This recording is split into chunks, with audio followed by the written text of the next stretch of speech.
So today, Dr. Scholz, I'm very excited because we're going to be talking about adjuvant therapy. I know we at the PCRI, we get a lot of questions on this topic, and specifically we're going to be covering hormone therapy. So can you talk about what adjuvant therapy means? I mean, this whole concept of Googling, it's kind of vague actually if you Google it. So can you define that for the audience? Yeah, it is a bit of an abstraction. The idea is to supplement standard treatment with radiation or surgery with some sort of medicine that circulates in the bloodstream, kills cancer cells wherever they may be in the body.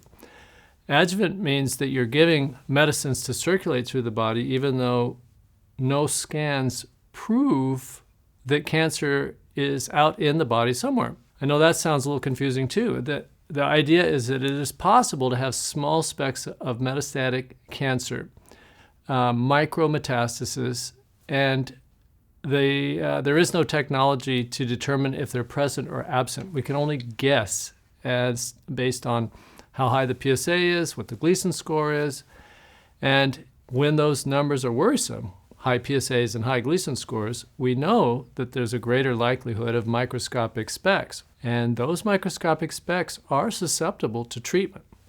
So adjuvant treatment is a preemptive strike against the possibility of some microscopic metastatic disease out in the body in someone that we're trying to cure with surgery or radiation. So, you've been a medical oncologist specifically in prostate for, over 25 years. So the reason I bring that up is when did adjuvant therapy as a concept come into the treatment space? Pretty early on. The radiation therapists get credit for documenting in well-designed studies that men who are undergoing at least the older types of radiation, and get adjuvant hormone blockade have better cure rates and better survival rates. And that was demonstrated 15, 20 years ago. Similar studies haven't been done for men with surgery, except for some studies where they gave just 3 months of hormone blockade with surgery. Well-designed studies which really didn't show any difference. The study of long-term hormone blockade in high-risk men having surgery hasn't really been answered. That's an open question.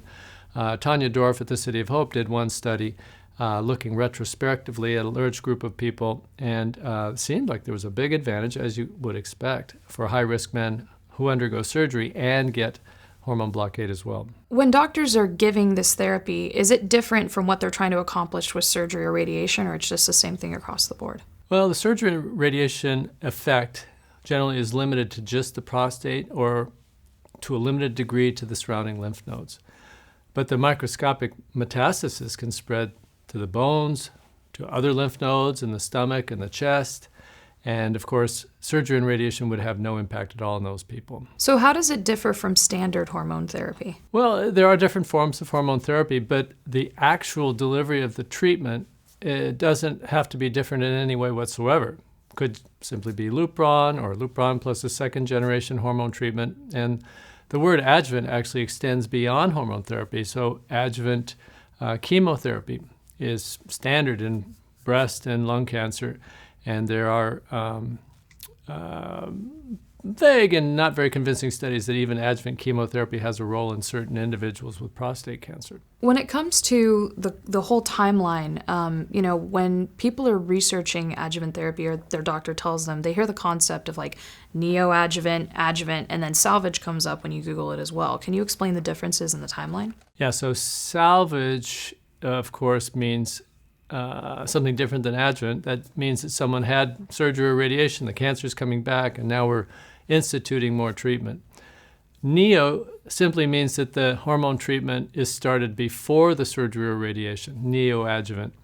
Adjuvant generally means after, starting after, but it doesn't necessarily. Adjuvant could encompass any timeline, but the bottom line issue, of course, is that you're treating potentially invisible microscopic disease. That's what adjuvant means.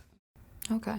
So you mentioned a short course of hormone therapy. So what is the timeline differences of how long the duration of a patient on adjuvant therapy would be versus standard hormone therapy? When we do adjuvant treatment, we're thinking usually in terms of 2 time periods. A shorter time period for people whose risk of microscopic disease is much less, and a longer time period for people that have greater risk. And it breaks down pretty much into the intermediate risk, what we call teal.